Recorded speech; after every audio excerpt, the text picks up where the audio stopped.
ঠাস ঠাস ঠাস। আপনি আমাকে বিয়ে করেছেন কেন? আমি কি আপনাকে বলেছি বিয়ে করার জন্য?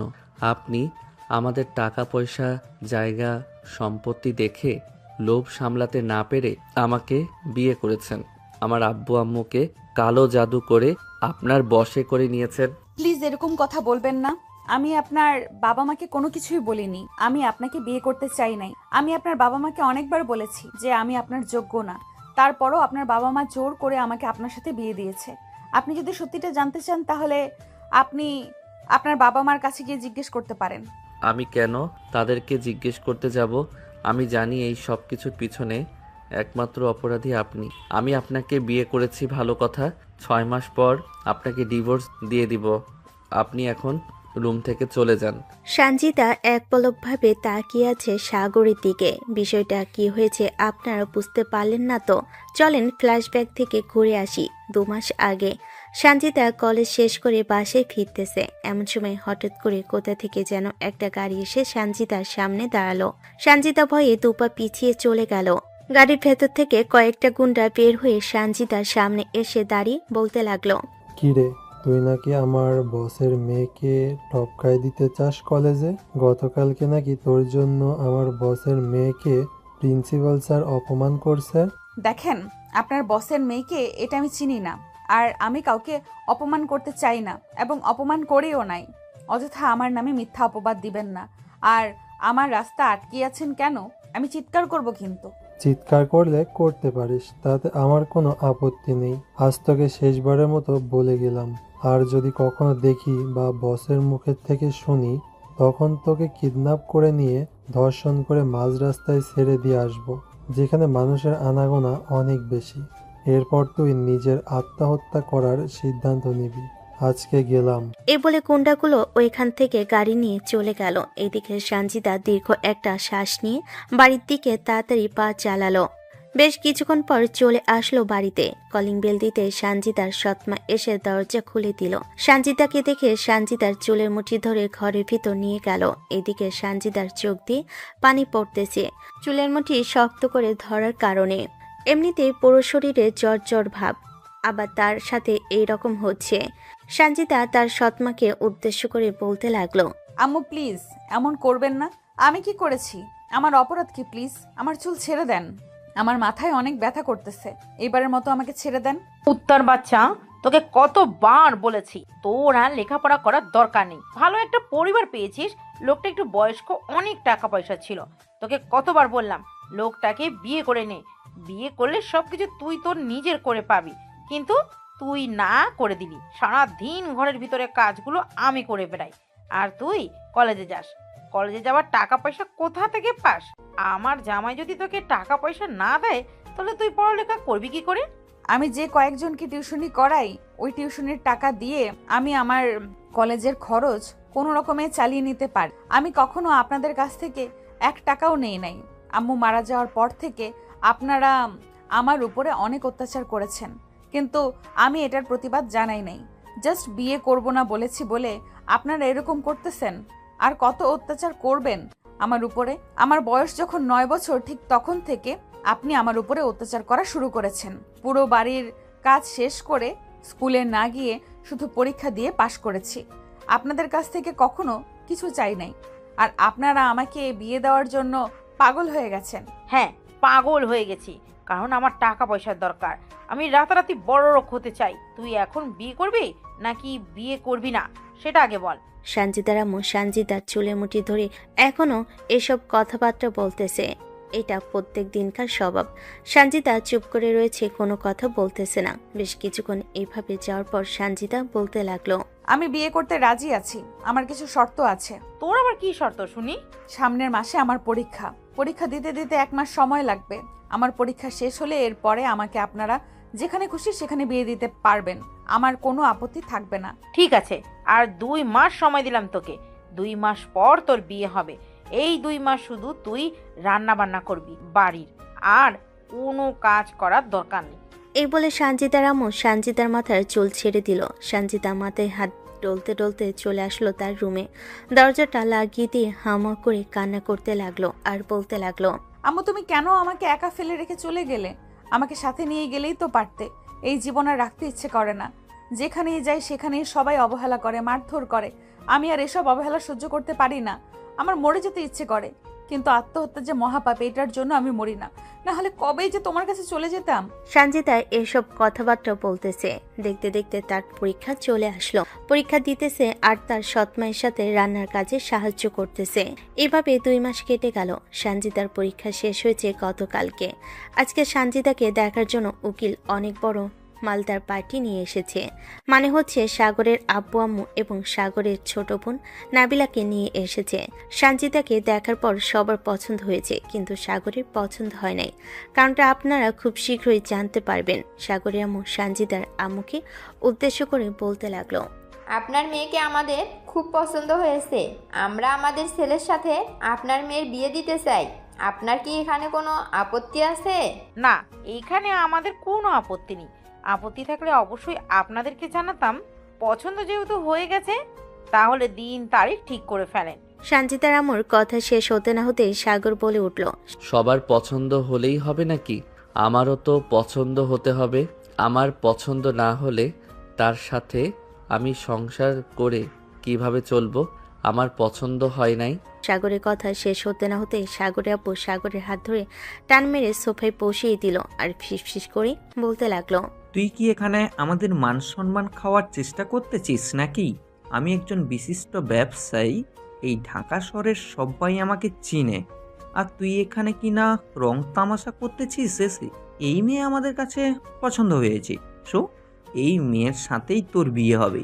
তোমরা যা ইচ্ছা তাই করো, তাতে আমার কোনো আপত্তি নেই। তবে মনে রাখো, এই মেয়েকে আমি কখনো স্বামীর অধিকার দিব না। এই বলে সাগর চলে আসলো বাহিরে। অন্যদিকে সাগরের আব্বু মুচকি একটা হাসি দিয়ে সঞ্জিতার আম্মুকে উদ্দেশ্য করে বলতে লাগলো, আপনি এসব নিয়ে টেনশন করবেন না। আসলে সে এখন বিয়ে করতে চাচ্ছিল না, তো আমরা জোর করে বিয়ে দিতে চাচ্ছি। আপনাদের যেহেতু কথা দিয়ে ফেলেছি, সো আপনার মেয়ের সাথেই সাগরের বিয়ে হবে। আপনারা নিশ্চিন্তে থাকেন। আজকে আংটি পরিয়ে রেখে গেলাম, কালকে এসে আমার ছেলের বউকে নিয়ে যাব আমরা। ঠিক আছে, আপনারা যখন ইচ্ছে তখন এসে আপনাদের ছেলের বউকে নিয়ে যেতে পারবেন। সাগরের আব্বু আম্মু এবং সাগরের বোন চলে গেল ওইখান থেকে নিচে। বেশ কিছুক্ষণ পর সঞ্জিতার আম্মু সঞ্জিতার রুমে চলে আসলো আর বলতে লাগলো, দেখেছিস কত ভালো একটা পরিবার, তোর বিয়ে ঠিক হয়েছে। এই রকম পরিবার পেতে হলে ভাগ্য লাগে। আমার কারণে তুই আজকে এই পরিবারের বউ হয়ে যেতে পারবি। কালকে ওরা তোকে তুলে নিয়ে যাবে। এই বাড়িতে আসার ভুলেও নাম তুলবি না, বরং আমি যা যা চাইবো তাই তাই দিতে হবে তোকে। এই বলে সঞ্জিতার আম্মু ওইখান থেকে চলে গেল। এদিকে সঞ্জিতা চুপচাপ বিছানায় বসে আছে, হাতের আংটিটার দিকে বারবার তাকাচ্ছে আর মনে মনে বলতেছে, আমি জানি ওই পরিবারে গিয়েও আমার শান্তি হবে না। এইখানে শান্তি হয় নাই আমার, আর ওইখানে শান্তি হবে এটা আমি বিশ্বাস করি না। সঞ্জিতা এসব কথাবার্তা বলতেছে। বেশ কিছুক্ষণ এসব কথাবার্তা বলার পর সন্ধ্যা হয়ে আসলো। অন্যদিকে সাগরের পরিবার সবাই চলে আসলো ছাদে। সবাই চুপচাপ বসে আছে। এমন সময় সাগরের আম্মু সাগরকে উদ্দেশ্য করে বলতে লাগলো, আমাদের মান সম্মান যদি নষ্ট হয়, তাহলে ভেবে নিস তোকে আমি ত্যায্যপুত্র করতে এক মুহূর্ত ভাববো না। কথাটা মাথায় রাখিস। মেয়েটা দেখতে যেমন সুন্দর, আশা করি তার আচার ব্যবহার খুবই ভালো হবে। সো আমরা যেটা বলতেছি এটা মেনে নিয়ে চলতে থাক। সাগরের আব্বু এই বলে চলে আসলো নিচে। দেখতে দেখতে রাত হয়ে আসলো। এদিকে সাগর খাওয়া দাওয়া করে তার রুমে এসে বসে আছে। এমন সময় তার রুমের ভিতরে প্রবেশ করলো নাবিলা আর বলতে লাগলো, ভাইয়া, মেয়েটা কিন্তু খুবই ভালো। তার ব্যাপারে অনেক খোঁজ খবর নিয়েছি। তুমি চাইলে মেয়েটাকে বিয়ে করতে পারো। অবশেষে কিনা তুইও বললি ওই মেয়েকে বিয়ে করার জন্য। আমি কখনো তোর মুখ থেকে এটা আশা করি নাই। ভেবেছিলাম তুই আমাকে সাপোর্ট করবি, কিন্তু তুই তো দেখি সবার মতোই। মেয়েটা যদি ভালো না হতো তাহলে আমি সবার বিরুদ্ধে গিয়ে কথা বলতাম। ছোট হয়েছে তো কি হয়েছে, কথা বলার অধিকার তো ছিল আমার। মেয়েটা ভালো বলেই তো তোমাকে বলেছি। বিয়ে তো অবশ্যই করব, কিন্তু স্বামীর অধিকার পাবে না, এটা মনে রাখিস। তোরা যতই চেষ্টা করিস না কেন, তাকে স্বামীর অধিকার দেওয়াতে পারবি না। এখন আমার রুম থেকে যা। নাবিলার ওইখানে না থেকে চলে আসলো তার রুমে। এদিকে সঞ্জিতার বাড়ির সবাই খুশি, কিন্তু সঞ্জিতার মুখ কালো হয়ে আছে। তার মুখে কোনো কথা আসতেছে না। সঞ্জিতার আপু বলতে লাগলো, সঞ্জিতা, তুই একটা ভালো পরিবার পেয়েছিস। আশা করি তুই সুখে থাকতে পারবি। তোদের সুখের জন্য আমি কখনোই এই বাড়িতে পা রাখি নাই, আর পা রাখলেও 6 মাস পর 4 থেকে 5 দিনের জন্য এসেছি। তোকে এত দূরে এত টাকা দিয়ে পড়ালাম, আশা করি তুই আমাদের মান সম্মান রক্ষা করবি। সানজিদার আপু কখনোই জানতে পারে নাই যে সানজিদার সাথে সানজিদার সৎমা খারাপ ব্যবহার করে। সানজিদা তার আব্বুকে বলে নাই কখনো। এদিকে সানজিদা চুপচাপ খাবার খেয়ে ওইখান থেকে চলে আসলো তার রুমে। আজকের রাতটাই এই বাড়িতে আছে। টেবিলের উপরে থাকা ডায়েরিটা নিয়ে বসে পড়ল। বেশ কিছুক্ষণ চিন্তা ভাবনা করার পর ডায়েরিতে লিখতে লাগলো। প্রিয় বাবা আর প্রিয় সৎমা, আপনারা আমাকে অনেক লালন পালন করেছেন। প্রিয় বাবা, আপনার প্রতি আমার কোনো অভিযোগ নেই। আপনি আমাদের সুখের জন্য সব সময় আমাদের থেকে দূরে থেকেছেন, কিন্তু আপনি কখনো জানতে পারেননি যে আমার বয়স যখন 9 ছিল ঠিক তখন থেকে সৎমা আমার উপরে অত্যাচার করতে করতে এতটুকু নিয়ে এসেছে। এই ডায়েরিটার ভেতরে সবকিছু লেখা আছে। আশা করি যে এই ডায়েরিটা পড়তে পারবে আমার সকল দুঃখ কষ্ট, সকল আশা, আমার সকল স্বপ্ন তখন মাটির সাথে মিশে যাবে। আর লিখতে ইচ্ছে করছে না, বুক জুড়ে কান্না আসছে। এসব লিখতে লিখতে সানজিদা ঘুমিতে সে পাড়ি জমালো। পরের দিন সকাল 10টা। সানজিদা তার সবকিছু রেডি করে নিল। বড় একটা লাগেজের ভিতর, যেটা কালকে সাগরের আব্বু আম্মু দিয়ে গিয়েছিল। বেশ কিছুক্ষণ যাওয়ার পর সবকিছু লাগেজের ভিতর ভরা শেষ করে রেডি হতে লাগলো। দুপুর 2টায় কাজী এবং কয়েকজন মুরব্বী নিয়ে চলে আসলো সাগরের আব্বু আম্মু সানজিদাদের বাসায়। দুই পরিবারের সম্মতি নিয়ে বিয়ে হয়ে গেল তাদের। সন্ধ্যা হতে সানজিদাকে নিয়ে চলে গেল সাগরদের বাড়িতে। সবে সানজিদাকে বরণ করে নিয়ে চলে আসলো বাড়ির ভিতরে। সাগরের মামাতো বোন, চাচাতো বোন, খালাতো বোন এবং নিজের আপন বোন এবং আরো কয়েকজন মিলে সানজিদাকে নিয়ে চলে আসলো সাগরের রুমে। সবার সাথে টুকিটাকি কথা বলে চুপচাপ বসে রইল সানজিদা। ঘড়ি কাটা রাত প্রায় 12টা। এমন সময় দরজা খুলে ভেতরে প্রবেশ করলো সাগর। ফ্ল্যাশব্যাক ছিল এতটুকুই। চলেন এখন বর্তমানে ফিরে আসি। সানজিদা বিছানা থেকে নেমে আস্তে আস্তে করে চলে আসলো ওয়াশরুমে। ড্রেস চেঞ্জ করে অজু করে এসে সাগরের সামনে দাঁড়িয়ে বলতে লাগলো, আপনি আমাকে স্বামীর অধিকার না দিলে না দিবেন, আমার একটা রিকোয়েস্ট ছিল, এটা তো অন্তত রাখবেন। তাড়াতাড়ি বলেন, আমার কাছে এত সময় নেই যে আপনার রিকোয়েস্ট রাখতে যাব। আজাইরা প্যারা ঘাড়ে এসে পড়েছে। 2 রাকাত নফল নামাজ আদায় করে নেন, এর বেশি কিছু আপনার কাছে চাই না। সাগর বেশ কিছুক্ষণ চুপ থেকে ওয়াশরুম থেকে অজু করে এসে সানজিদাকে নিয়ে 2 রাকাত নফল নামাজ আদায় করে নিল। সানজিদা চুপচাপ চলে আসলো বেলকুনিতে। এইদিকে সাগর বিছানায় শুয়ে পায়ের উপর পা তুলে তার গার্লফ্রেন্ডের সঙ্গে কথা বলতেছে। সানজিদা সাগরের দিকে তাকিয়ে বলতে লাগলো, আমি আগেই জানতাম এরকম কিছু একটা হবে। যাই হোক, ভাগ্যের চাকা কখনো ঘুরায় না, আর আমার বেলায় তো চাকা লোহার পেরেকের সাথে শক্ত হয়ে আটকে আছে। যেহেতু উনি ডিভোর্স দিয়ে দেবে বলেছে, তাহলে ওনার উপরে অধিকার খাটিয়ে আর কি লাভ হবে। সানজিদা বেলকনিতে দাঁড়িয়ে দাঁড়িয়ে এসব কথা চিন্তা করতেছে। চারপাশে হালকা হালকা শীত পড়েছে। সানজিদার পুরো শরীর ঠান্ডা হয়ে এসেছে। এটা দেখে সানজিদা চলে আসলো ঘরের ভিতর। সে আগে থেকেই জানতো এরকম একটা পরিস্থিতি হবে, তাই তার লাগেজের ভিতর সবকিছু নিয়ে এসেছিল। তার আমোদ দেওয়া একটা কম্বল আর একটা কাঁথা বের করে মাটিতে শুয়ে পড়ল। এদিকে সাগর সানজিদার দিকে একবারও ভালো করে তাকালো না। সে দেখতে কেমন, কালো নাকি সুন্দর, এসব দেখার তার টাইম নেই। সে ব্যস্ত আছে তার গার্লফ্রেন্ডকে নিয়ে। বেশ কিছুক্ষণ এইভাবে যাওয়ার পর সানজিদা কখন যে ঘুমিয়ে গেছে খেয়াল নেই। রাত প্রায় 2টা। হঠাৎ সানজিদা অনুভব করলো তার শরীরে কে যেন কাঁথা দিয়ে দিতেছে। চট করে উঠে সামনের দিকে তাকাতে দেখতে পেল নাবিলা তার শরীরে কাঁথা দিয়ে দিতেছে। এটা দেখে সানজিদা বলতে লাগলো, কি ব্যাপার, তুমি এখানে কখন আসলে? এই তো 2 থেকে 3 মিনিট হলো। ভাইয়া বাইরে চলে গেছে, তাই আপনাকে দেখতে আসলাম। কিন্তু আপনি নিচে শুয়ে আছেন কেন? এত বড় খাট থাকতে? আমার ভাগ্যে লেখা নেই, তাই আমি খাটের উপরে ঘুমাতে পারি নাই। আর আমাকে নিয়ে চিন্তা করতে হবে না তোমাদের, আমি ভালো আছি। ভাবি, আপনি একটু কষ্ট করে ভাইয়াকে মানিয়ে নিন। ভাইয়া সর্বোচ্চ 1 সপ্তাহ আপনার সাথে খারাপ ব্যবহার করবে, কিন্তু পরে দেখবেন আপনার সাথে ভালো ব্যবহার করছে এবং আপনাকে গুরুত্ব দিচ্ছে। আচ্ছা, এটা পরে দেখা যাবে, তুমি এখন গিয়ে ঘুমাও। নাবিলা চলে গেল তার রুমে। এদিকে সানজিদা বিছানা থেকে উঠে ওয়াশরুমে এসে অজু করে তাহাজ্জুদের নামাজ আদায় করার জন্য দাঁড়িয়ে পড়ল। সূরা পড়তেছে। এমন সময় রুমের ভিতর প্রবেশ করলো সাগর। সানজিদাকে নামাজ পড়তে দেখে কিছু না বলে বিছানার এক পাশে এসে শুয়ে পড়ল আর মনে মনে বলতে লাগলো, আমার সামনে এসে সাধু সাজা হচ্ছে। এসব কত মেয়েকেই দেখেছি, টাকাওয়ালা ছেলে পেলেই এরকম করে। সাগর এসব কথাবার্তা বলতে বলতে কখন সে ঘুমিয়ে গেছে খেয়াল নেই। এদিকে সঞ্জিতা নামাজ আদায় শেষ করে আস্তে আস্তে করে সাগরের সামনে এসে দাঁড়ালো। সাগরের মুখটা ভালোভাবে দেখে বলতে লাগলো, আমার কপালে কখনো ভালো কিছু লেখা ছিল না। আশা করি আজকেও ভালো কিছু লেখা নেই আমার কপালে। দোয়া করি আপনি যাকে নিয়ে সুখে থাকতে চান তাকে যেন খুব তাড়াতাড়ি পেতে পারেন। সঞ্জিতা এসব কথা বলতে বলতে চলে আসলো আবারও নিচে। বেশ কিছুক্ষণ শুয়ে থাকার পর কখন যে ঘুমিয়ে গেছে খেয়াল নেই তার। সকালে ফজরের আজান শুনে ঘুম থেকে উঠে নামাজ আদায় করে তাড়াতাড়ি করে চলে আসলো নিচে। সবার জন্য চা নাস্তা রেডি করে বসে রইল সঞ্জিতা। এমন সময় সঞ্জিতার শাশুড়ি নিচে নেমে আসলো। সঞ্জিতাকে দেখে বলতে লাগলো, কি ব্যাপার সঞ্জিতা, তুমি এত সকালে ঘুম থেকে উঠে পড়েছো? তোমাকে এত সকালে ঘুম থেকে উঠতে বলেছি নাকি? আর এত কিছু আয়োজন করেছো তুমি নিজে একা? হ্যাঁ, এই সব কিছুর আয়োজন করেছি আমি নিজে একা একা। কেন আপনাদের কাছে পছন্দ হয় নাই নাকি? পছন্দ হবে না কেন?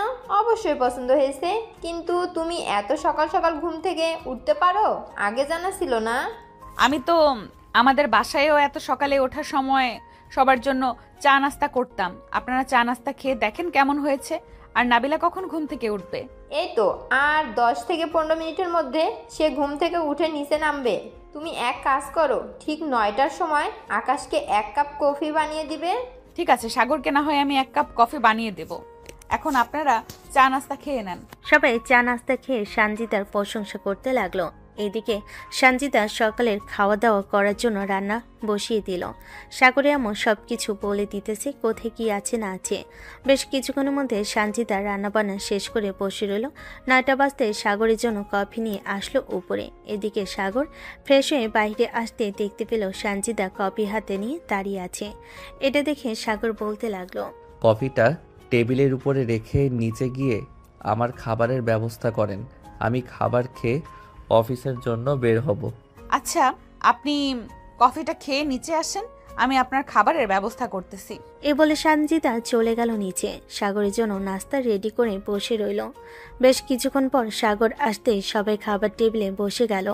এদিকে সঞ্জিতা সবাইকে খাবার দিতেছে। সাগর খাওয়া দাওয়া করে বলতে লাগলো, আম্মু, এই নাও 500 টাকা, নতুন কাজের মেয়েটাকে দিয়ে দিও। রান্নাটা বেশ ভালোই হয়েছে।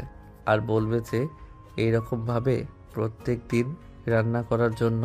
রান্নাটা নতুন কাজের মেয়ে করে নাই, রান্নাটা করেছে তোর নিজের বউ। যেই করুক না কেন তাকে 500 টাকা দিয়ে দিও। সাগর এই বলে চলে আসলো উপরে। এদিকে সঞ্জিতা চুপচাপ দাঁড়িয়ে আছে।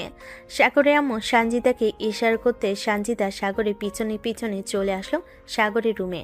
সাগরকে উদ্দেশ্য করে সঞ্জিতা বলতে লাগলো, আপনার কি কি লাগবে আমাকে বলেন, আমি বের করে দিতেছি সবকিছু। আপনাকে কোনো কিছু বের করে দিতে হবে না, আপনি নিচে যান। আমার জিনিস আমি নিজেই বের করে নিতে পারি। সঞ্জিতা চুপচাপ চলে আসলো নিচে। সাগর রেডি হয়ে অফিসের জন্য চলে গেল। এদিকে সঞ্জিতা হালকা পাতলা খাওয়া দাওয়া করে রুমে এসে লাগেজের ভিতর থেকে সবকিছু বের করে টেবিলের উপরে খুব সুন্দরভাবে সাজাতে লাগলো। ঘরটা খুব সুন্দরভাবে সাজিয়ে ফেলেছে। বেশ কিছুক্ষণ এভাবে যাওয়ার পর সঞ্জিতা বলতে লাগলো, ঘরটা কেমন যেন অগোছালো করে রাখে, সুন্দরভাবে সাজিয়ে ফেলেছি, এখন খুব পরিপাটি লাগতেছে। যাই গিয়ে গোসল করে আসি। এ বলে সঞ্জিতা চলে আসলো ওয়াশরুমে গোসল করতে লাগলো। অন্যদিকে নাবিলা সাগরের রুমের ভিতর প্রবেশ করতে দেখতে পেল রুমটা খুব সুন্দরভাবে সাজানো হয়েছে। নাবিলা পুরো ঘর ঘুরে ঘুরে দেখতে লাগলো। বেশ কিছুক্ষণ দেখার পর নাবিলার চোখ হঠাৎ টেবিলে থাকা একটা ডায়েরির দিকে পড়ল। ডায়েরিটা হাতে নিয়ে প্রথম পৃষ্ঠা খুলতে লেখা ছিল আমার জীবনের কাহিনী। লেখাটা পড়ে নাবিলার মনে কেমন যেন আরো আকর্ষণ করতে লাগলো। পরে পৃষ্ঠা খুলতে দেখতে পেল অনেকগুলো লেখা। চলেন আমরাও শুনে আসি সঞ্জিতার মুখ থেকে কি কি লিখছিল। আজকে আমি স্কুলে খুব ভালো রেজাল্ট করেছি। সবার বাবা মা স্কুলে গিয়েছে, কিন্তু আমার বাবা মা কেউ স্কুলে যায় নাই। আম্মু, তুমি আমাকে রেখে চলে গেছো। আজকে দেখো আমার খুব ভালো রেজাল্ট এসেছে। আমি ভেবেছিলাম যে আমার রেজাল্ট নেওয়ার জন্য আমার সৎ মা অথবা আমার বাবা আসবে, কিন্তু আমার সাথে কেউ আসে নাই আজকে। আমি অনেক খুশি, তুমি আমাকে সুশিক্ষা দিয়ে গেছো। কিন্তু এই সুশিক্ষা আমার আর বেশিক্ষণ টিকলো না। বাসায় ফিরতেই সৎমা গরম খুন্তি নিয়ে আমার পিঠে লাগিয়ে দিয়েছে। অসহ্য যন্ত্রণা নিয়ে আমি রাতে ঘুমোতে পারি নাই। পিঠের মাঝখানে থাকার কারণে আমি মলম লাগাতে পারি নাই। এই যন্ত্রণা নিয়ে ঘুমিয়েছিলাম। পরের পৃষ্ঠা উল্টাতে যাবে এমন সময় ওয়াশরুমের দরজা খোলার শব্দ পেল নাবিলা। তাড়াতাড়ি করে টেবিলের উপর যেভাবে ডায়েরিটা রাখা ছিল ওইভাবে রেখে বিছানার এক সাইডে বসে ফোন টিপায় বাহানা করতে লাগলো, যাতে বুঝতে না পারে কোনো কিছু হয়েছে। সঞ্জিতা বাইরে এসে দেখে নাবিলা বসে আছে। নাবিলা সঞ্জিতার দিকে তাকিয়ে মুচকে একটা হাসি দিয়ে বলতে লাগলো, ভাবি, তুমি এত সুন্দরভাবে ঘরটা সাজিয়েছো, আমার তো মন চাচ্ছে এই রুমে আমিই থেকে যাই। আমার রুমটা এত সুন্দরভাবে সাজিয়ে দেবে তুমি আমাকে। হ্যাঁ, সাজিয়ে দিতে পারবো, কিন্তু আজকে আর হবে না। কালকে তোমার রুমটা সুন্দরভাবে সাজিয়ে দিব। তবে আমাকে হেল্প করতে হবে। পারবে তো আমাকে হেল্প করতে? অবশ্যই পারবো। আচ্ছা, আমি এখন আমার রুমে যাই, অনেক কাজ করেছেন, এখন একটু বিশ্রাম নেন। এই বলে নাবিলা চলে আসলো তার রুমে। বিছানায় শুয়ে চোখ দুইটা বন্ধ করতে প্রথম পৃষ্ঠার লেখাগুলো ভেসে উঠল তার চোখে। নাবিলা মনে মনে বলতে লাগলো, ডায়েরির ভেতরে কি এমন লেখা আছে আমাকে পড়তেই হবে। নিশ্চয়ই ভাবি পার্সোনাল কিছু কথা হয়তো লেখা আছে। যে করেই হোক আমাকে পড়তেই হবে পুরো ডায়েরিটা। যতক্ষণ পুরোটা না পড়বো ততক্ষণ আমার শান্তি লাগবে না। এইসব কথাবার্তা চিন্তাভাবনা করতেছে নাবিলা। অন্যদিকে সাগর অফিসে যেতেই অফিসের কলিগরা বলতে লাগলো, সাগর, বিয়ে তো করে নিয়েছো, মেয়েটা দেখতে কেমন? তোমার সাথে মানিয়েছে নাকি মানায়নি? শুনলাম মেয়েটার পরিবার নাকি খুবই গরিব। হ্যাঁ গরিব, তবে মেয়েটাকে আমি নিজেই এখনো ভালোভাবে দেখি নাই। আপনাকে কিভাবে বলবো মেয়েটা দেখতে কেমন, সুন্দরী নাকি কালো? তাহলে তুমি বিয়ে করলে কেন? মেয়েটা দেখতে কেমন যদি তুমি এটা না জানো, বা যদি তুমি মেয়েটাকে পছন্দ না করো, তাহলে বিয়ে করার কথা তো ছিল না এখানে। হ্যাঁ, বিয়ে করার কথা ছিল না, কিন্তু আম্মু আমাকে জোর করে ওই মেয়ের সাথে বিয়ে দিয়ে দিয়েছে। আমি মেয়েটাকে কালকে রাতে সরাসরি বলে দিয়েছি 6 মাস পর তাকে আমি ডিভোর্স দিব, আর আমি আমার গার্লফ্রেন্ডকে বিয়ে করব 6 মাস পরে। ও আচ্ছা, তাহলে তোমার অন্য কারোর সাথে সম্পর্ক আছে এটা বলতে চাইছো তুমি? আর ওই মেয়েটাকে তুমি বিয়ে করতে চাইছিলে, কিন্তু তোমার পরিবার ওই মেয়েটার সাথে বিয়ে দেয় নাই তোমাকে? না, ওই মেয়েটার সাথে আমার বিয়ে দেয় নাই। আমি অনেকবার বলেছিলাম তাদেরকে, কিন্তু তারা আমার কথা একটু শুনে নাই। তাই আর কি, রাগে ওই মেয়েটাকে বিয়ে করতে বাধ্য হয়েছি। ও আচ্ছা, বেশ ভালো করেছো। এখন তুমি তোমার নিজের মতো কাজ করো, এবং যে মেয়েটার সাথে রিলেশনে আছো, আমি মনে করেছি এই মেয়েটাকে একটু কম সময় দিয়ে তুমি যে মেয়েটাকে বিয়ে করেছো ওই মেয়েটাকে একটু সময় দাও। এমনও তো হতে পারে আল্লাহ হয়তো তোমার জন্য ওই মেয়েটাকেই তোমার কপালে রেখে রাখছিল, তাই ওই মেয়েটার সাথে বিয়ে হয়েছে। এটা আপনি ভুল বলেছেন। আমি ওই মেয়েটাকে সময় দিতে পারবো না। আমি আমার গার্লফ্রেন্ডকে সময় দিব 6 মাস পর। এমনিতেই ডিভোর্স হয়ে যাবে, আর 6 মাস দেখতে দেখতেই চলে যাবে। এটা তোমার ব্যক্তিগত বিষয়, দেখো তোমার কাছে যেটা ভালো লাগে সেটাই করো, আমি আর তোমাকে কি বলবো। এই বলে ম্যানেজার চলে গেল তার কেবিনে। বেশ কিছুক্ষণ পর সাগরের আব্বু আসলো অফিসে। কয়েকজন ক্লায়েন্টের সাথে কথা বলতে লাগলো। অন্যদিকে সঞ্জিতা গোসল করে এসে কাপড়গুলো বেলকুনিতে ভালোভাবে নেড়ে দিয়ে রুমের ভিতর এসে দরজাটা লাগিয়ে দিয়ে নিচে বসে পড়ল। বেশ কিছুক্ষণ বসে থাকার পর সঞ্জিতা চলে আসলো নিচে। এসে দেখে তার শাশুড়ি মা বসে আছে। সঞ্জিতা তার শাশুড়ি মায়ের পায়ের কাছে গিয়ে বসে পড়ল। এটা দেখে সাগরের আম্মু বলতে লাগলো, আরে তুমি এসব কি করতেছো? ওঠো বলতেছি। সঞ্জিতা নিচ থেকে উঠে সাগরের আম্মুর পাশে বসলো। এমন সময় নাবিলা নিচে চলে আসলো। সঞ্জিতার পাশে বসে সঞ্জিতাকে উদ্দেশ্য করে বলতে লাগলো, আচ্ছা ভাবি, আপনি তো বলেছেন এবার পরীক্ষা দিয়েছেন, পরীক্ষার রেজাল্ট কবে দেবে? আর আপনি পরে কি করবেন? আরো পড়ালেখা করবেন নাকি জব করবেন? আমি এটা নিয়ে এখনো চিন্তা ভাবনা করি নাই। 6 মাসখানে রেজাল্ট দিবে, দেখি 2 থেকে 3 মাস গেলে এরপরে কি করা যায়। রেজাল্ট হাতে আসলে অবশ্যই বলবো আপনাদের আমি কি করব। তুমি যদি আরো পড়ালেখা করতে চাও তাহলে বলতে পারো, তোমাকে ভালো একটা কলেজে ভর্তি করিয়ে দেবো। আমার আর পড়াশোনা করার দরকার নেই, যতটুকু করেছি এতটুকু দিয়ে আশা করি হয়ে যাবে। আর যদি আমার পড়তে ইচ্ছা হয় তাহলে আমি পড়াশোনার পাশাপাশি একটা জব করব এবং আমার পড়াশোনার খরচ চালাবো। তুমি তোমার পড়ালেখার খরচ চালাবে কেন? পড়ালেখার খরচ চালাবে সাগর। তোমাকে কষ্ট করে আর কাজ করতে হবে না, সাগর সবকিছু দেখে নেবে। সঞ্জিতা চুপ হয়ে মনে মনে বলতে লাগলো, যে ছেলে বাসর ঘরে বলতে পারে 6 মাস পরে আমাকে ডিভোর্স দিবে, তাহলে আমি ধরে নিতে পারি 6 মাস পর আমার ডিভোর্স হয়ে যাবে। সঞ্জিতা এইসব কথাবার্তা বলতেছে মনে মনে। দেখতে দেখতে বিকাল হয়ে আসলো। বিকাল 3টা। সঞ্জিতা বেলকুনিতে বসে গল্পের বই পড়তেছে। এমন সময় রুমের ভিতরে প্রবেশ করলো সাগর। সঞ্জিতা তাড়াতাড়ি উঠে বইটা রেখে চলে আসলো সাগরের কাছে। সঞ্জিতাকে দেখে বলতে লাগলো, আপনি আমার সামনে আসবেন না। আপনার মুখ দেখতে চাই না আমি। আপনার মুখ দেখলে আমার কেমন যেন লাগে। সাগরের কথা শুনে সঞ্জিতার চোখের কোণে পানি চলে আসলো, কিন্তু কোনো কিছুই বলল না। চুপচাপ ওইখান থেকে আবার চলে আসলো বেলকুনিতে। বিকাল 5টা। সঞ্জিতা চলে আসলো নিচে। রাতের রান্নার জন্য সবকিছু রেডি করতে লাগলো। এদিকে সাগর চুপচাপ রুমের ভিতর বসে আছে আর রুমটা ভালোভাবে পর্যবেক্ষণ করছে আর মনে মনে বলতেছে, মেয়েটার মুখ ভালোভাবে দেখতে পাই নাই, তবে আশা করি খুব সুন্দরী হবে। যা রান্না বান্না এবং ঘর গোছানো এত সুন্দর, তাহলে সে নিশ্চয়ই খুব ভালো মনের মানুষ হবে। ধুর, আমি এসব কি চিন্তা ভাবনা করতেছি? আমি এই মেয়েকে নিয়ে চিন্তা ভাবনা করতেছি কেন? এই মেয়েকে নিয়ে চিন্তা ভাবনা করলে আমার চলবে না। আমি আমার গার্লফ্রেন্ডকে নিয়ে চিন্তা ভাবনা করব। সাগর এইসব কিছু চিন্তা ভাবনা করতেছে। বেশ কিছুক্ষণ চিন্তা ভাবনা করে চলে আসলো নিচে।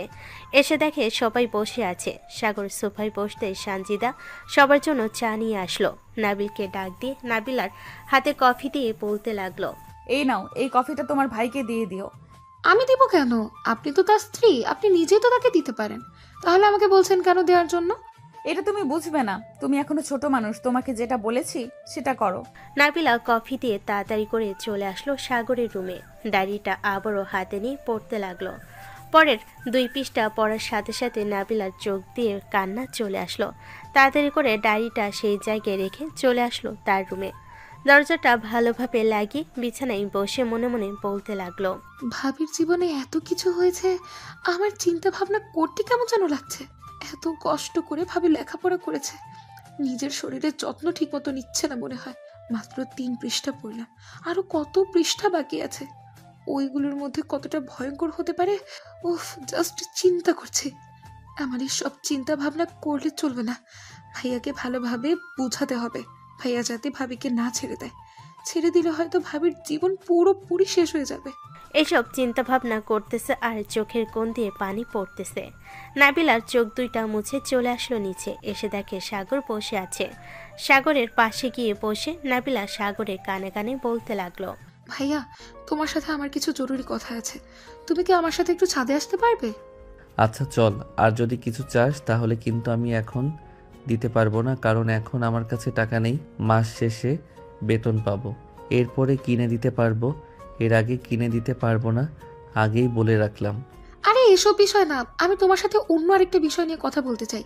আগে চলো উপরে, এরপরে বুঝতে পারবে কি নিয়ে কথা বলবো তোমার সাথে। এই বলে নাবিলা আর সাগর চলে আসলো উপরে। দুজন দোলনায় বসে আছে। নাবিলা হঠাৎ করে দাঁড়িয়ে আবার হুট করে সাগরের পা জড়িয়ে ধরে বলতে লাগলো, ভাইয়া, আমি তোমার কাছে একটা রিকোয়েস্ট করব। তোমার ছোট বোন হয়ে তুমি কি আমার এই রিকোয়েস্ট রাখতে পারবে? যদি না রাখতে পারো তাহলে আমাকে বোন হিসেবে কখনোই বলবে না কোনো কিছু।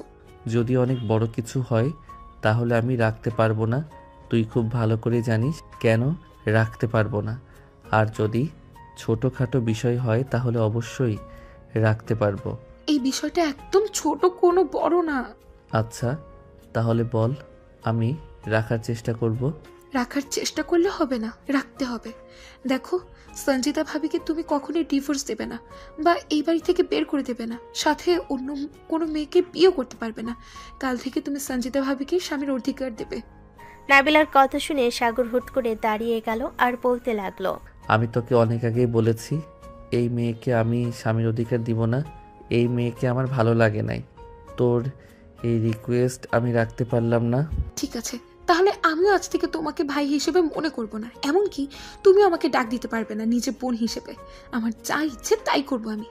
এই বলে নাবিলা চলে গেল নিচে। এইদিকে সাগর মনে মনে বলতে লাগলো, নিশ্চয়ই ওই মেয়েটা নাবিলাকে কোনো কিছু বলেছে, তা না হলে তো নাবিলা কখনোই এরকম করতে পারতো না। আগে তো কখনো এইরকমভাবে কোনো কিছু চাই নাই, আজকে কেন চাইলো এরকমভাবে? আজকে রাতে ওই মেয়েটাকে এমন মজা দেখাবো কখনোই যাতে আর কারো কাছে কিছু না বলতে পারে, ওই ব্যবস্থা করব। এই বলে সাগর চলে আসলো ও তার রুমে। রাতে খাওয়া দাওয়া শেষ করে সবাই কিছুক্ষণ গল্প করে যার যার রুমে চলে গেল। এদিকে সাগর আর সঞ্জিতা রুমে এসে বসে আছে। সঞ্জিতা বিছানা করতে লাগলো নিচে। এমন সময় সাগর কোমর থেকে বেল্ট খুলে হাতে প্যাঁচাতে লাগলো। এটা দেখে সঞ্জিতা ভয় পেয়ে গেল, কিন্তু কোনো কিছু বলল না। হুট করে সাগর সঞ্জিতার গলা টিপে ধরলো আর বলতে লাগলো, কি সমস্যা তোর? নাবিলাকে তুই কি বলেছিস? আমি তোকে বলেছিলাম না যে 6 মাস পর তোকে আমি ডিভোর্স দিব? তাহলে তুই নাবিলাকে উল্টাপাল্টা কি বুঝিয়েছিস আমাকে বলার জন্য আমি যাতে তোকে এই বাড়িতে রাখি? আমার গলা ছাড়েন, আমি ব্যথা পাচ্ছি। আর আমি সত্যি করে বলতেছি, নাবিলাকে কোনো কিছুই বলি নাই। এমনকি নাবিলার সাথে আমি আজকে ভালোভাবে তেমন কথাও বলি নাই। সকালবেলা একটু কথা হয়েছে আর বিকেলবেলা একটু কথা হয়েছে, এর মধ্যে আমি কোনো কিছুই বলি নাই। আমি তোর কথা বিশ্বাস করি না, তুই একটা মিথ্যাবাদী। তুই সত্যি করে বল কি বলেছিস তুই, না হলে কিন্তু এই বেল্টের আঘাত তোকে সহ্য করতে হবে। সঞ্জিতা চুপচাপ হয়ে আছে, কোনো কিছু বলতেছে না। হঠাৎ সাগর সঞ্জিতাকে ছেড়ে দিয়ে ঠাস ঠাস করে বেল্ট দিয়ে পিটাতে লাগলো।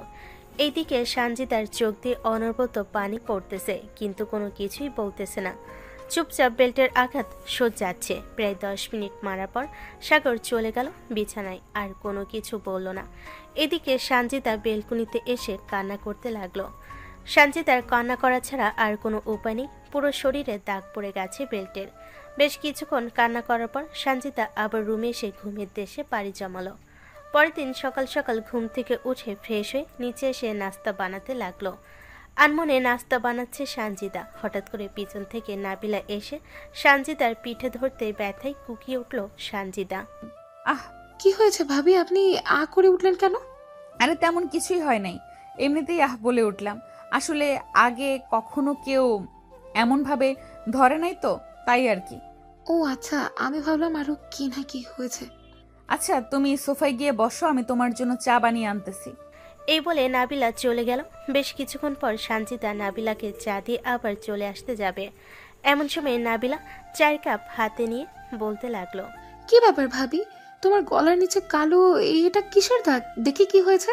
নাবিলার কথা শুনে সঞ্জিতা তাড়াতাড়ি করে তার একটা হাত দিয়ে জায়গাটা ঢেকে ফেললো আর বলতে লাগলো, আরে এটা কিছুই নাই, এমনিতেই গতকালকে একটু পড়ে গিয়েছিলাম, ওই জায়গায় হালকা একটু ব্যথা পেয়েছি, মলম লাগিয়ে নিয়েছি। এই বলে সঞ্জিতা তাড়াতাড়ি করে চলে গেল রান্নাঘরে। এদিকে সাগর ঘুম থেকে উঠে ফ্রেশ হয়ে নিচে আসতে সঞ্জিতা এক পলক সাগরের দিকে তাকিয়ে আবারও রান্নার কাজে ব্যস্ত হয়ে পড়ল। এইদিকে সাগর বেশ কিছুক্ষণ নিচে বসে থেকে আবারও উপরে এসে অফিসের জন্য রেডি হয়ে চলে যেতে লাগলো। অফিসে এমন সময় সাগরের আম্মু বলতে লাগলো, কিরে, খাওয়া দাওয়া করে যাবি না নাকি? না, আজকে খাবার খাবো না, বিকালে এসে একেবারে খাবার খাবো।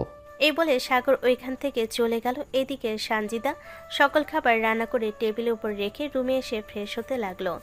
ড্রেস খুলে আয়নার সামনে দাঁড়াতে দেখতে পেল পুরো পিঠে দাগ লেগে আছে। এটা থেকে সঞ্জিতা রুমের ভিতরে এসে ব্যথার মলমটা নিয়ে যতটুকু পারতেছে লাগাইতেছে। হঠাৎ দরজায় ঠকঠক আওয়াজ শুনতে পেল। সঞ্জিতা তাড়াতাড়ি করে ড্রেস পরে চলে আসলো দরজা খোলার জন্য। এসে দেখে নাবিলা দাঁড়িয়ে আছে। নাবিলাকে দেখে মুচকি একটা হাসি দিয়ে বলতে লাগলো, ভেতরে আসো নাবিলা। নাবিলা ভিতরে চলে আসলো। দুজন বসে বসে কথা বলতেছে। এইদিকে নাবিলা বারবার হাতে পায়ে এবং বিভিন্ন জায়গায় তাকাচ্ছে আর বুঝতে চাচ্ছে কি এমন হয়েছে। বেশ কিছুক্ষণ বসে থাকার পর কিছু না বুঝতে পেরে চলে আসলো নাবিলা তার রুমে। এইদিকে সঞ্জিতা বসে আছে। এমন সময় তার ফোনটা বেজে উঠল। তাকিয়ে দেখে তার সৎমা কল দিয়েছে।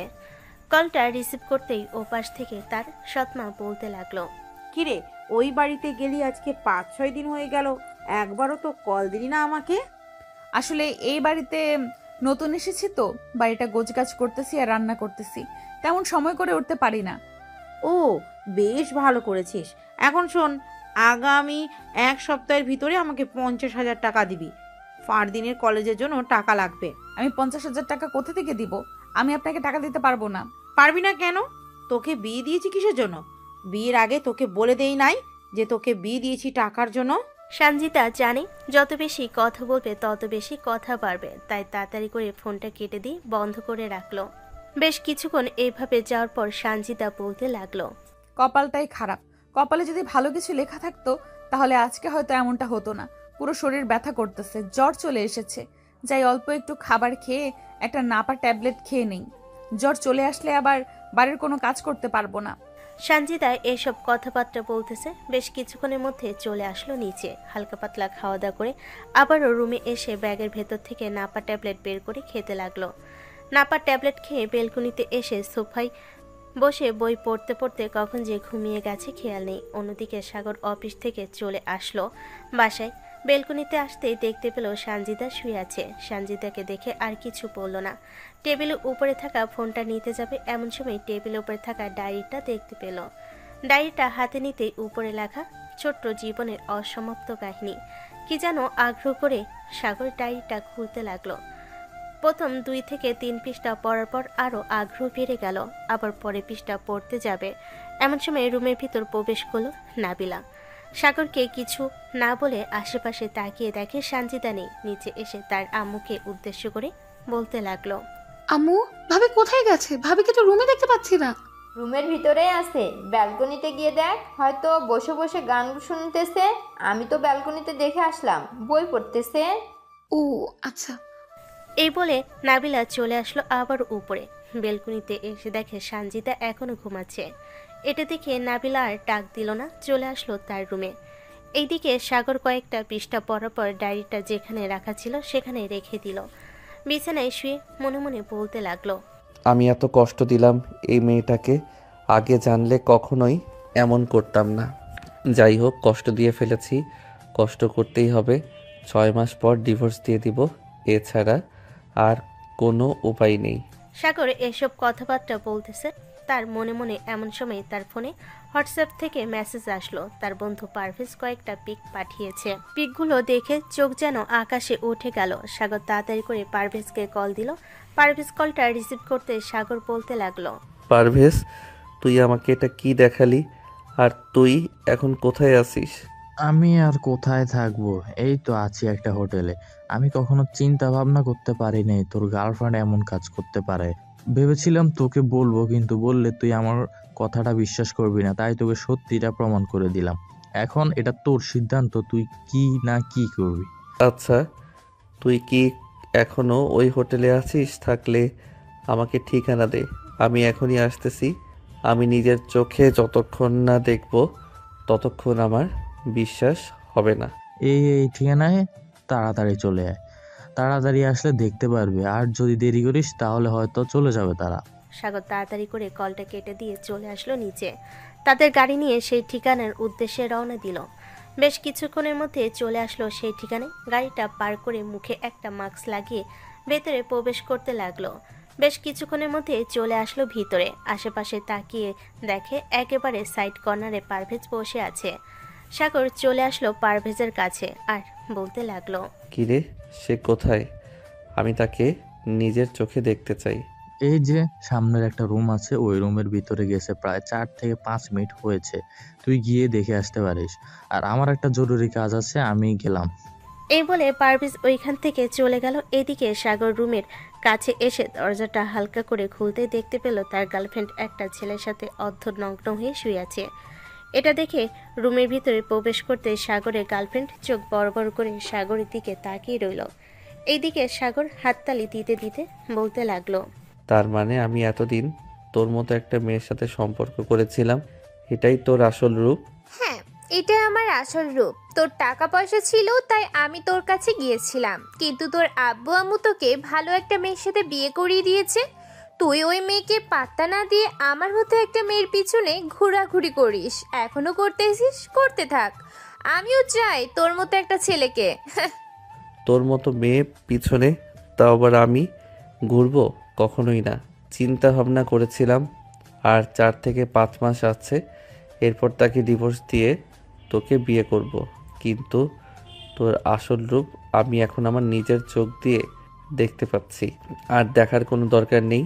এই বলে সাগর ওইখান থেকে চলে আসলো বাসায়। কলিং বেল দিতে নাবিলা গিয়ে দরজা খুলে দিল। বেশ কিছুক্ষণ নিচে বসে থেকে সাগর চলে আসলো রুমে। এসে দেখে সঞ্জিতা মাত্র গোসল করে এসেছে। সঞ্জিতাকে দেখে কোনো কিছুই বলল না। আজকে সাগর সঞ্জিতার দিকে ভালো করে তাকিয়েছে। সাগর মনে মনে বলতে লাগলো, মেয়েটা দেখতে তো খুবই সুন্দর, কিন্তু তার সাথে আমি এমন করি কেন? এটা তো আমার করা উচিত না। সে আমার বউ, তার অধিকার আছে আমার উপরে। আজ থেকে আমি তাকে সকল অধিকার দিব। সাগর মনে মনে এসব কথাবার্তা বলতেছে। বেশ কিছুক্ষণ এসব কথাবার্তা বলে চলে আসলো নিচে। এদিকে সানজিদা সাগরকে কোনো কিছুই বলল না।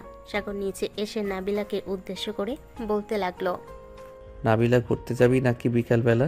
না, ঘোরার এখন মুড নেই। আর আমি একাই ঘোরাঘুরি করতে পারি, কারো যাওয়ার দরকার নেই এখন আর। টিভির দিকে নজর দিল। এদিকে সাগর বেশ ভালো করে বুঝতে পারছে বিষয়টা। চুপচাপ সাগর চলে আসলো নাবিলার পাশে। নাবিলার হাতে 1000 টাকা ধরিয়ে দিয়ে বলতে লাগলো, তুই যেটা বলেছিস আমি এখন থেকে সেটাই করব। প্লিজ তুই একটু তোর ভাবিকে নিয়ে রেডি হয়ে আয়, আমি তোদেরকে নিয়ে ঘুরতে যাব। আই অ্যাম রিয়েলি সরি, আমি পারবো না। ভাবি হয়তো কারোর সামনে কোনো কিছু প্রকাশ করে না, কিন্তু তুমি যে কাজটা করেছো এটা মোটেও ঠিক করনি। এটা যদি ঠিক করতে তাহলে আশা করি তুমি ভালোই হতো। আমি তো তোকে এখন বলতেছি, তুই যা বলবি তাই হবে। আমি এখন থেকে তাকে সময় দিব, তাকে সব কিছু করব। প্লিজ তুই একটু ব্যবস্থা কর। আমাকে 1000 বার বললেও হবে না। যদি ভাবি এসে বলে তাহলে আমি যেতে পারি, আর ভাবি যদি যেতে রাজি হয় তাহলে অবশ্যই যাব। সাগর আর কোনো কিছু না বলে চলে আসলো তার রুমে। এসে দেখে সঞ্জিতা ডায়েরিতে কি যেন লিখতেছে। সাগরকে রুমে আসতে দেখে সঞ্জিতা ডায়েরি না লিখে দাঁড়িয়ে গেল আর বলতে লাগলো, আপনার কি কিছু লাগবে নাকি? আশেপাশে দেখলাম ঘুরুঘুরি করতেছেন, নাবিলার কাছেও কি যেন চাইতেছেন। কিছু লাগলে আমাকে বলতে পারেন। সকালে তো আপনি খাবার খান নাই, আপনাকে খাবার এনে দেই। না, আমি খাবার খাবো না। বিকেলে কি আপনার সময় আছে? আমার সাথে একটু বাইরে ঘুরতে বের হতে পারবেন? আসলে বাইরে ঘোরাঘুরি করার মতো মুড নেই আমার, আর শরীরটাও ভালো না, হয়তো জ্বর আসবে।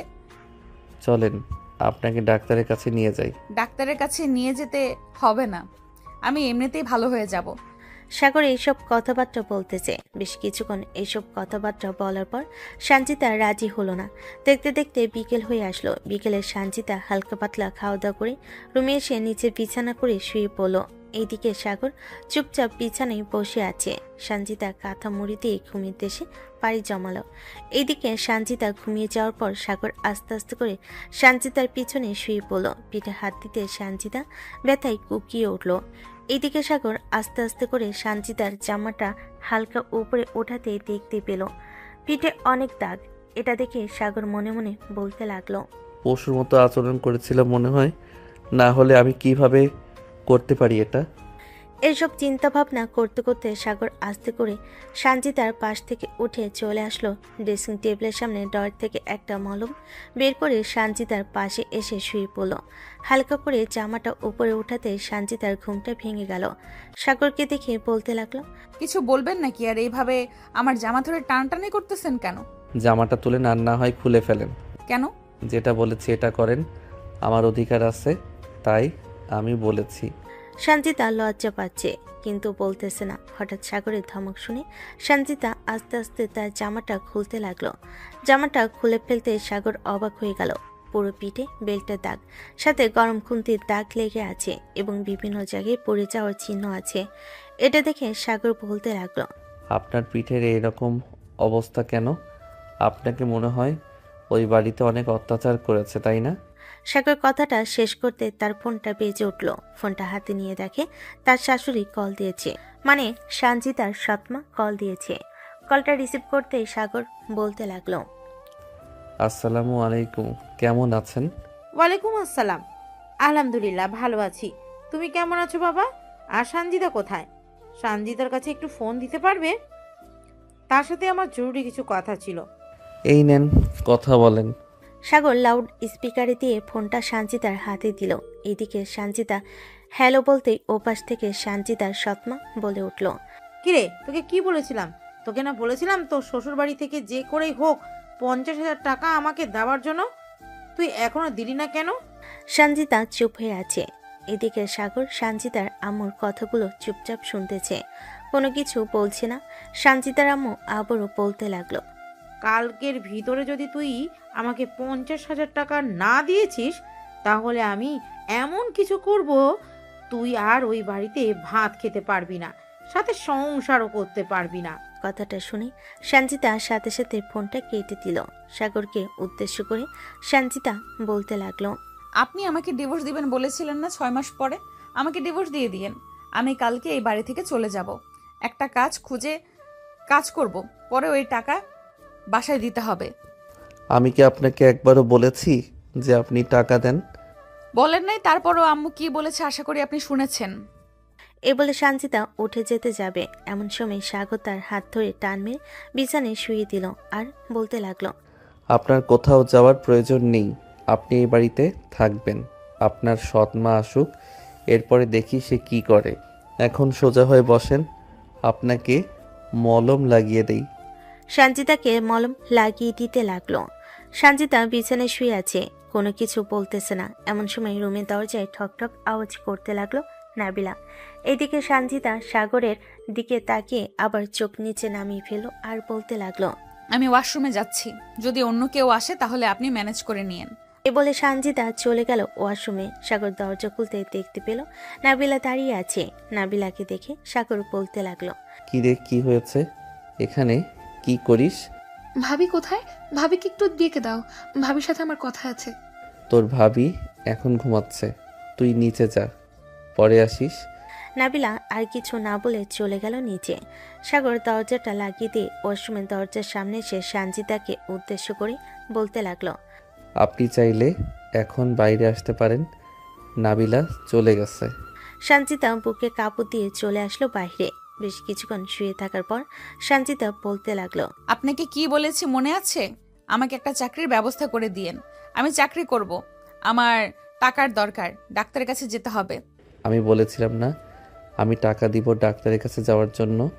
চলেন আমার সাথে, এখন ডাক্তারের কাছে যাব।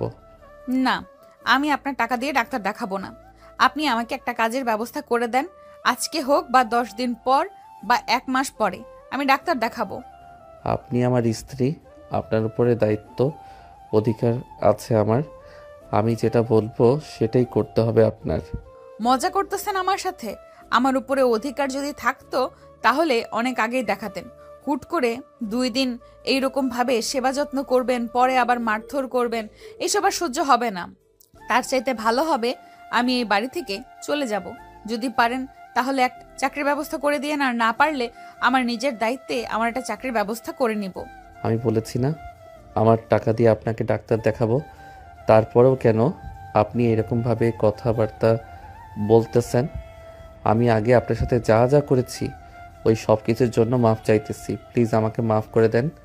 আমি আর কখনো আপনার সাথে খারাপ ব্যবহার করব না। আমার সাথে খারাপ ব্যবহার করতে হবে না, আর খারাপ ব্যবহার অনেক করেছেন। আমি আর চাই না আপনার কাছে থাকতে। আমি এখন আপনার কাছ থেকে মুক্তি চাই।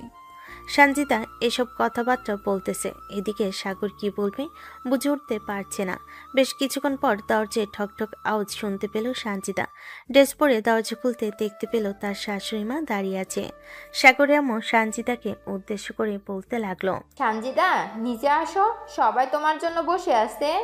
আপনি যান, আমি কিছুক্ষণের মধ্যেই আসতেছি। সাগরের আম্মু নিচে চলে গেল। এদিকে সঞ্জিতা চুপচাপ বসে আছে। বেশ কিছুক্ষণ বসে থাকার পর সঞ্জিতা বলতে লাগলো, আপনিও নিচে আসেন, আপনার জন্য কফি বানিয়ে দেই। আর একটা দিন আমার হাতে কফি খেতে পারবেন, এরপরে তো আর খেতে পারবেন না। আমি আপনাকে এই বাড়ি থেকে বের হতে দিব না। এই বাড়ি থেকে বের হতে দিলে তো আপনি যাবেন। এখন থেকে আপনার উপরে অধিকার খাটাবো, দরকার পড়লে জোর করে খাটাবো, তারপরেও আপনাকেই লাগবে। সঞ্জিতা মুচকি একটা হাসি দিয়ে ওইখান থেকে চলে গেল। এদিকে সাগর বেশ কিছুক্ষণ বসে থেকে চলে আসলো নিচে। সোফায় বসে পড়তে সঞ্জিতা সবার জন্য চা আর কফি বানিয়ে দিল। সবার সাথে বসে সঞ্জিতা কথাবার্তা বলতেছে। এমন সময় সাগরের আব্বু সঞ্জিতাকে উদ্দেশ্য করে বলতে লাগলো, সানজিদা, তুমি কি কিছুদিন আগে অনলাইনে চাকরির জন্য আবেদন করছিলে নাকি? হ্যাঁ, কিছুদিন আগে চাকরির জন্য অনলাইনে আবেদন করেছিলাম এসএস কোম্পানিতে, কিন্তু আপনি জানলেন কি করে? ওই কোম্পানিটা আমাদের। তোমার চাকরি হয়ে গেছে। এই নাও, তোমাকে মিষ্টি খাওয়ালাম, মিষ্টি খাও। সঞ্জিতা খুশি হয়ে গেল। বেশ কিছুক্ষণ যাওয়ার পর সঞ্জিতা চলে আসলো উপরে, তার ব্যাগপত্র গুছিয়ে রাখতেছে। এমন সময় রুমের ভিতর প্রবেশ করলো নাবিলা আর বলতে লাগলো, কি ব্যাপার ভাবি, এইসব ব্যাগপত্র গুছিয়ে কোথায় যাচ্ছ? তোমার ভাইয়ার কাছ থেকে অনেকটা দূরে চলে যাইতেছি। হয়তো তোমার সাথে আর 2-3 দিন দেখা হবে সামনাসামনি, এরপরে আর দেখা নাও হতে পারে। দোয়া করো আমার জন্য, যাতে আমি ভালোভাবে থাকতে পারি। আমাকে একা রেখে চলে যাবেন? হ্যাঁ, আমাকে যেতেই হবে। আর যদি নাও যেতে চাই তারপরেও আমাকে যেতেই হবে, কারণ তোমার ভাইয়া কয়েকদিন পর আমাকে ডিভোর্স দিয়ে দিবে, তাই আমাকে চলে যেতে হবে। আমি ভাইয়াকে বোঝাবো, চিন্তা করবেন না। নাবিলা সানজিদার সাথে এইসব নিয়ে কথাবার্তা বলতেছে, এমন সময় রুমের ভিতর প্রবেশ করলো সাগর। সানজিদাকে ব্যাগপত্র গুছাতে দেখে বলতে লাগলো, ব্যাগপত্র গুছিয়ে নিয়ে কোথায় যাইতেছেন? আপনাকে কি বলেছি একবারও যে ব্যাগপত্র গুছিয়ে নিয়ে চলে যান? বলার প্রয়োজন নেই, আমি আপনার কাছ থেকে একটা চাকরি চেয়েছিলাম না? আমার চাকরি তো এখন ফাইনাল হয়েই গেছে, কাল থেকে আমি জয়েন করব। তাই আমি ব্যাগপত্র গুছিয়ে রাখতেছি, কালকে একটু বাইরে বের হব একটা ভাড়া বাসা খোঁজার জন্য। ওই বাড়িতে থাকবো আর চাকরি করব। দেখেন, আমার রাগ উঠাবেন না। আমার রাগ উঠালে কিন্তু খুব খারাপ হয়ে যাবে। আপনার আমার রাগ সম্পর্কে একটু ধারণা নেই। সাগর সানজিদার সাথে একটু রাগ দেখিয়ে কথা বলতেছে, এমন সময় নাবিলা এসে ঠাস ঠাস করে সাগরের গালে চড় মারলো আর বলতে লাগলো, ছি, আমার ভাবতেও ঘেন্না লাগছে। তুমি আমার বড় ভাই, তুমি যদি মানুষ হতে তাহলে আজকে এমন করতে না। আশা করি তুমি সবকিছু জেনেই গেছো, তারপরে তুমি এরকম করেছো। ভাবি, আমিও আপনার সাথে যাব, আমিও এই বাড়িতে থাকবো না। আমিও কথা বলেছি, দেখি চাকরি পেয়ে গেলে আপনার সাথেই থাকবো। এই বলে নাবিলা রুম থেকে বের হয়ে চলে গেল তার রুমে। এদিকে সাগর দরজাটা লাগিয়ে দিয়ে সানজিদার কাছে এসে সানজিদাকে পিছন থেকে জড়িয়ে ধরে বলতে লাগলো, আমাকে এবারের মতো মাফ করে দেন। আমি আর কখনো আপনার সাথে খারাপ ব্যবহার করব না। এখন থেকে আপনি যা চাইবেন আমি তাই করব। আপনি আপনার অধিকার পুরোটাই পাবেন। আমার অধিকার দরকার নেই। একদিন অধিকার দিবেন, আরেক দিন দেবেন না, এমন অধিকারের দরকার নেই। তার চাইতে ভালো একা থাকা। আপনি আপনার মতো চলাচল করেন, আমাকে আমার মতো চলাচল করতে দেন। সানজিদা এইসব কথাবার্তা বলতেছে, এদিকে সাগর নিজেকে কন্ট্রোল করতে না পেরে সানজিদাকে কোলে তুলে নিয়ে চলে আসলো খাটে। বিছানায় ভালোভাবে শুয়ে দিয়ে বলতে লাগলো, আমি আপনাকে বলেছি না, এখন থেকে আপনি পুরোপুরি অধিকার পাবেন। তারপরেও কেন এরকম করতেছেন? একবার সুযোগ দিয়ে দেখেন, মানুষ তো অনেক ভুল করে। এবারের মতো সুযোগ দিয়ে দেখেন আমাকে। ঠিক আছে, আপনি যেহেতু বলতেছেন আপনাকে সুযোগ দেওয়ার জন্য, তাহলে আপনাকে একটা সুযোগ দিলাম, দেখি আপনি কি করেন। সানজিদার কথা শুনে সাগর কিছুটা খুশি হয়ে সানজিদার গালে কপালে ঠোঁটে হালকা করে চুমু দিয়ে উঠল। সানজিদা নিজেকে কন্ট্রোল করতে না পেরে সাগরকে জড়িয়ে ধরল আর কান্না করে দিল। কান্না করতে করতে বলতে লাগলো, আমি আপনার কাছ থেকে জাস্ট একটু ভালোবাসা, একটু আদর চাইতাম সব সময়, কিন্তু আপনি অন্য মেয়ের প্রতি আসক্ত ছিলেন, এখন আমার প্রতি আসক্ত হয়েছেন। আমি চেষ্টা করব আমার সবটা দিয়ে আপনাকে ভালো রাখার। আপনি প্লিজ আমাকে কখনো ছেড়ে যায়েন না। আমি কখনোই আপনাকে ছেড়ে যাব না। আমি অনেক ভুল করেছি এবং এতদিন চোখে অন্ধ হয়েছিলাম, এখন চোখ পরিষ্কার হয়ে গেছে। সাগর এসব কথাবার্তা বলতেছে সানজিদাকে জড়িয়ে ধরে। বেশ কিছুক্ষণ এইভাবে যাওয়ার পর সন্ধ্যায় দুজন রেডি হয়ে চলে আসলো নিচে। দুজনকে নিচে আসতে দেখে সাগরের আম্মু বলতে লাগলো, কি ব্যাপার, দুইজন কোথাও যাইতেছো হঠাৎ করে? এই তো বাহিরে একটু ঘোরাঘুরি করার জন্য বের হইতেছি। নাবিলা, তুই যাবি নাকি? গেলে আসতে পারিস। না, আমি যাব না, আমার পড়া আছে, তোমরাই যাও। সাগর সানজিদাকে নিয়ে ওখান থেকে চলে আসলো একটা পার্কে। বেশ কিছুক্ষণ ঘোরাঘুরি করে সানজিদাকে নিয়ে চলে আসলো হাসপাতালে। ভালো একজন ডাক্তার দেখিয়ে ওষুধ নিয়ে চলে আসলো পাশে। রাতে খাওয়া দাওয়া শেষ করে সবাই বসে কিছুক্ষণ গল্প করতে লাগলো। এমন সময় নাবিলা সানজিদার কাছে এসে সানজিদাকে উদ্দেশ্য করে বলতে লাগলো, ভাবি, ভাইয়ার সাথে কি সবকিছু ঠিকঠাক হয়ে গেছে? ভাইয়া দেখলাম আপনাকে নিয়ে ঘুরতে গেছে, আবার ওষুধ এনে দিয়েছে। হ্যাঁ, সবকিছু ঠিক হয়ে গেছে। তবে তোমার ভাইয়া তো আমার কাছে মাফ চাইছে, বলেছে যে আর কখনো আমার সাথে খারাপ ব্যবহার করবে না এবং আমাকে পুরোপুরি অধিকার দিবে। যা বলবো তাই করবে। কয়েকটা দিন দেখি, এরপরে বলতে পারবো। যদি ভালো হয়ে যায় তাহলে তো ভালো, আর ভালো না হলে তো কিছু করার নেই, আমাকে চলে যেতেই হবে। ঠিক আছে, আশা করি ভাইয়ার কখনো খারাপ ব্যবহার করবে না তোমার সাথে। এখন থেকে আস্তে আস্তে পরিবর্তন হবে, তোমাকে গুরুত্ব দেবে। সানজিদার সাথে এইসব কথাবার্তা বলতেছে বেশ কিছুক্ষণ। এসব কথাবার্তা বলার পর সানজিদা চলে আসলো রুমে। বিছানায় ভালোভাবে গুছিয়ে রেখে বসে আছে এক পাশে। এমন সময় রুমের ভিতর প্রবেশ করলো সাগর। দরজাটা লাগিয়ে দিয়ে চলে আসলো সানজিদার কাছে। পাশাপাশি দুজন চুপচাপ বসে আছে। এমন সময় সাগর তার একটা হাত সানজিদার হাতের উপর রাখলো। সানজিদা চুপচাপ বসে আছে, কিন্তু কোনো কিছু বলতেছে না।